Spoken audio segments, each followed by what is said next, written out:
Meron tayong nakita na bagong smart technology na ginagamit na ang AI. Ito ay titignan lang. Ang tinitignan niya, yung AI, tinitignan niya yung proseso ng kontrata. At pagka merong hindi tama ang takbo ng proseso ng kontrata, ay magfa-flag yan.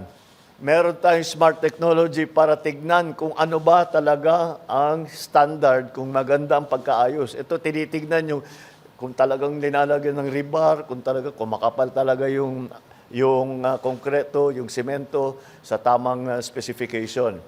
Bumubuo tayo ng transparency portal upang makapagbigay sa publiko ng mas malawak na access sa impormasyon tungkol sa mga proyekto, kabilang ang mga detalye hinggil sa mga kontratista. Nagpapatupad ng tanggapan, lokasyon at status ng proyekto. Papatupad din tayo ng mga systematic na reforma sa tatlong pangunahing larangan upang maipabuti ang transparency, ang security ng ating datos, ang pakikilahok ng mga mamamayan sa pagsusubaybay ng ating mga proyekto.